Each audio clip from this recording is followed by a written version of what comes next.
Ed, am I live? Can you hear me okay? So first thing is, this is a bit of a, where are we here? Public service announcement. Public service reminder of things that you already know. First thing I want to do is ask you to each take a deep breath in. Right now, just a deep breath. Let it go.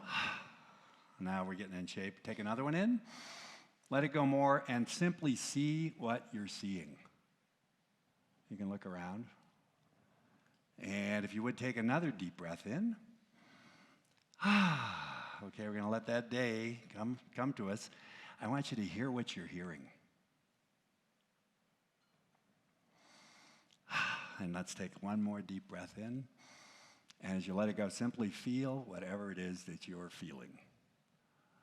That's it. That's just never underestimate the power of 3 breaths to reset, restore, recenter, remind, and bring yourself into this present place, which is where I'd like to start from. Also, I want us all to be able to come to our senses. And what I'm finding right now is, let's go here. You can all ask me this. Chris, how are you tonight? Would you please ask me? Chris, how? Okay, let's hear it one more time, but even louder. Chris, how are you tonight? Thank you. I'm fine, and you're not either. I'm fine, and you're not either. And what I mean by this is the work that we do, which is a lot of development and coaching work, has to do with the troubled times that we're living in. And I don't know anyone who, under the surface, we're all coping, we all look good tonight, we look fine, don't we? Just say yes. We look great. But under the surface, I don't know anyone in these times who's not looking at the economic disparities, the social inequalities, the economic, the range of change that we see with people trying to live, the technological disruption, the culture wars, the real wars. Okay, this is all happening. This is not an America that I grew up in. And then you think it's bad, and then it really gets bad, and you get one of these. This is when it really hits home. And if there's anybody here that doesn't live in Crescent Butte, this is the situation we're dealing with. The U.S. Post Office, just trying to get your mail. Through sleet, rain, snow, and all kinds of trouble, you will stand in line for a long time to try to get your mail. It's a little thing, but there's so many things right now. And that in the work that I'm doing, we're trying to get oriented. And to get us oriented, not there, I thought we'd bring a map, because maps are good. I've always loved maps. And this is a version of the map of life. And that you'll find if you stare at this, there's a number of places you've probably been. I have been all over this map. You can see the highway of life wending its way through. There's some very interesting features. One of my in particular ones down there, you have the lap of luxury, the seat of power, very close to the road to ruin. You have a number of different things that are figurative speeches. But I think that my purpose tonight was simply to provide some public service basics, fundamentals, to get back to reorienting ourselves to where we are. And instead of focusing on the big issues, I would prefer to use these few minutes to focus on us, you, our lives, our poor, pitiful lives, such as they are today. And when we look at where my work has taken me for a long time, this change management piece, we look at the environment we find ourselves in. We look at the culture. The culture here I'd call goofy mountain resort town valley, with everything that comes with it, the good, the bad, and sometimes the very strange. And that your adaptive response to the environment, you know, there's only 2 things in this life, but I forget what they are. But there are 3 things here that are important, and the first is your health. Medicine is a big idea. Your health, in the broadest sense, you're feeling good, whether it's physical, emotional, mental, spiritual, it's a big deal. If you don't have your health, you're compromised in everything you do. So this is one of the major domain areas of a life, and a good life that's lived. And that when we look at, you know, the fundamentals of what you eat, how you exercise, how you sleep and rest, and your attitudes, those are really the fundamentals that we know a lot about, and they're not too controversial when you get into it. The second one, of course, is money. Money's enough. And the difference between people that have enough and not enough to be able to pay their bills, that gap is about as wide as the Grand Canyon. And we're seeing it everywhere around the planet right now, the income inequalities. And money really about success for any of us is to be able to live the life that you want to live and that you choose to live with enough. And the secret of much success is defining for yourself what is enough for you. Third one is meaning. And this is one I want to spend a little bit more time on. The 3 M's, easy to remember: your medicine, your money, and your meaning. And that's your purpose, and that's why you're here. The work that we've been finding with COVID and post-COVID and people's struggling to reorient themselves and make sense of life's changes is pretty profound. I'm fine. I'm really fine. You know, fine means freaked out, insecure, neurotic, and emotional. I'm fine. That's a reasonable way to look at this. But it's about purpose. It's about why do you get up in the morning. It's about the energy and the force of your life that you bring to bear in your world. Maybe the 2 most important days of anybody's life is the day you're born and the day you figure out why you're actually here. And you start to live into the why you're here. And some of the fundamentals in the work that we do, and this tremendous research on why this is important, because purpose correlates to longevity, and it correlates to your sense of fulfillment and satisfaction and what you could call your version of the good life. One of our seminal thinkers on this that we've been very influenced by was Viktor Frankl. Many of you may have heard of Viktor Frankl. Man's Search for Meaning, a book, if you read it a long time ago, worth rereading. He survived Auschwitz. His family didn't. He was emaciated, but he survived. And then he used his clinical training, which was almost like a Freud grade, really sharp mind, to look at the camps as if they were laboratories from which you could derive some learning. And the basic question that he did was who survives and who doesn't. Who came out of it and who didn't, and why? And it's a big idea when you look at no matter what the struggle is. One of my favorite quotes from him was, "Everything can be taken from a man or a woman but one thing, the last of the human freedoms, to choose one's attitude in any given set of circumstances, to choose one's own way." And I think we're all facing a lot of choices right now. And purpose is funny. It's a practice. It's where fulfillment is found. In some working premises that we've done, we've worked with Stanford, Harvard Medical School, we've really looked into this. A default purpose, if you haven't thought about why you're here, a good place to start is you're here to give and you're here to grow. Or you're here to grow and you're here to give. You can have it either way.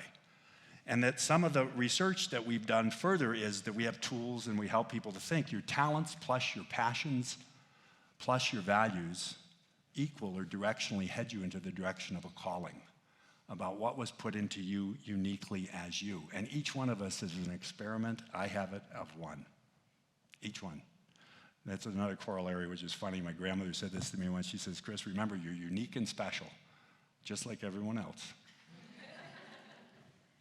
But to live into the studies of longevity, to bring your voice and your calling and finding it and living it fully as you can.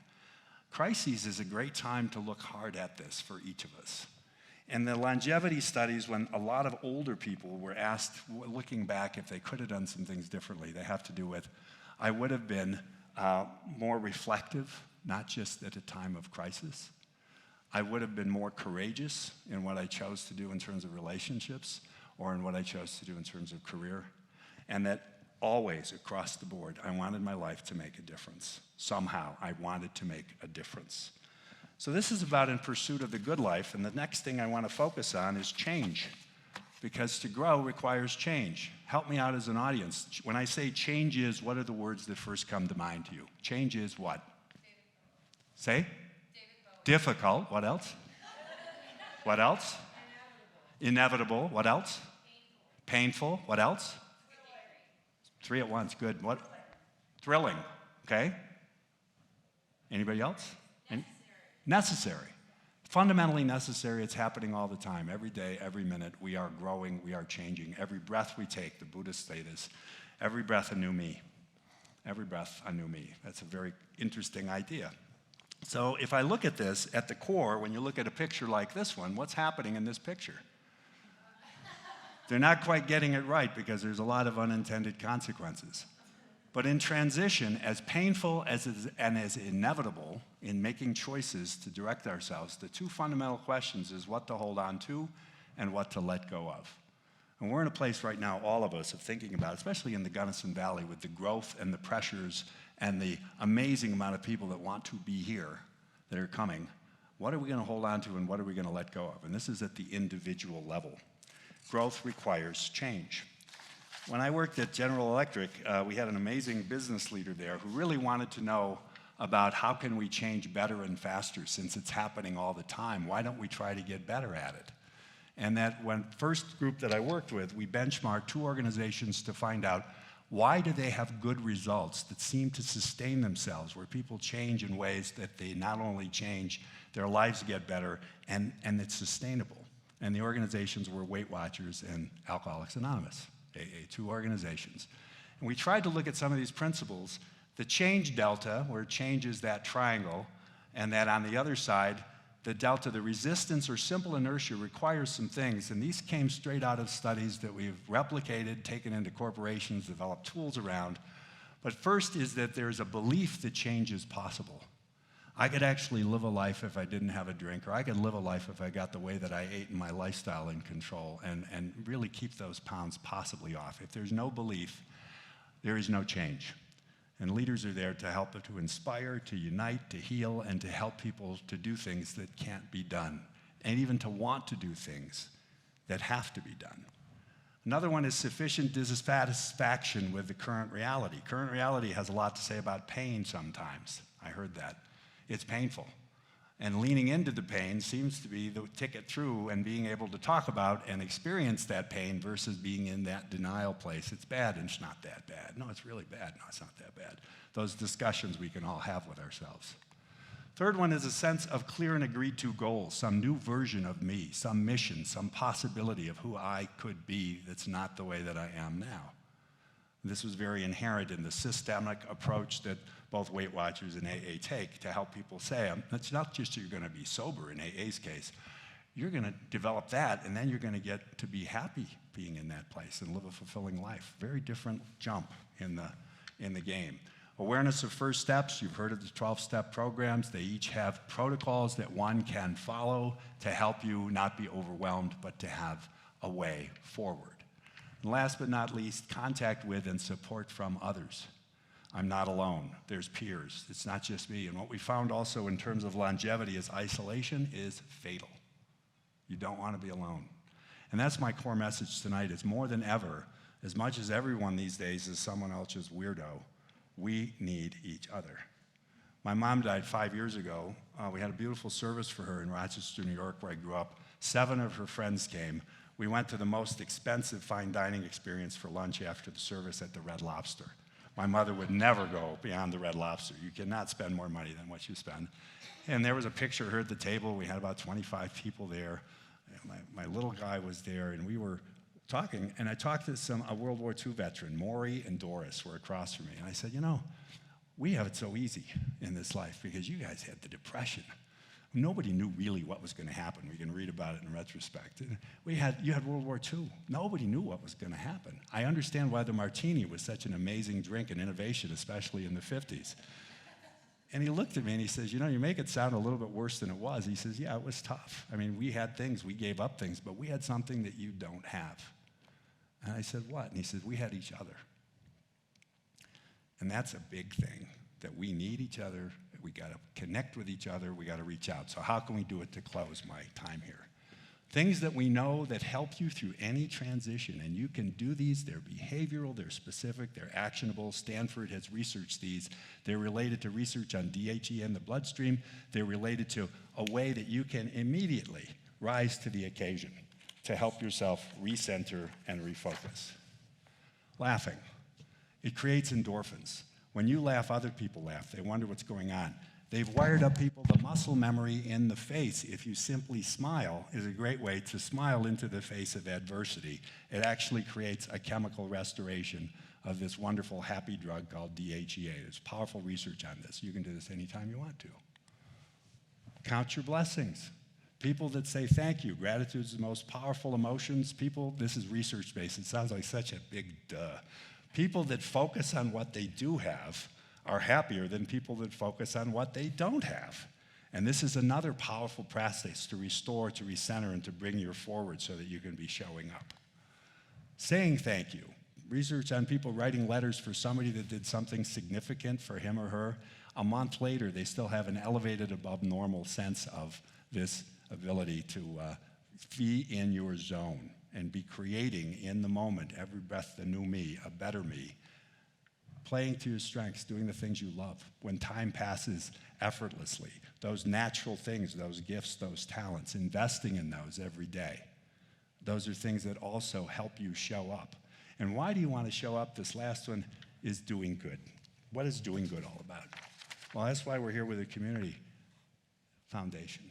I've been involved with this since I moved here. It's just been an amazing, wonderful thing to know that we're here somehow every day to show up, to do good. And that's an act of leadership. And I think that's the most fundamental thing that exists on this planet right now in this century is self-leadership and having an ability to restore yourself. So I'll close on a couple simple ideas. I'm covering a range here. The first one would come from the Bible. It's just simply from Peter and 1, and simply above all, keep loving one another earnestly, since love covers a multitude of sins. That's one. Second one, my son's here. This is something that we're very inspired by. A great business author. This was his final book, my shark bookmark. Dr. Seuss, Oh, the Places You'll Go. You'll get mixed up, of course, as you already know. You'll get mixed up with many strange birds as you go. So be sure when you step with care and great tact, and remember that life's a great balancing act. Just never forget to be dexterous and deft, and never mix up your right foot with your left. Lastly, remember the road to success, whatever it is for you, whatever the good life is that you're pursuing, is always under construction. Thank you for letting me be here with you tonight.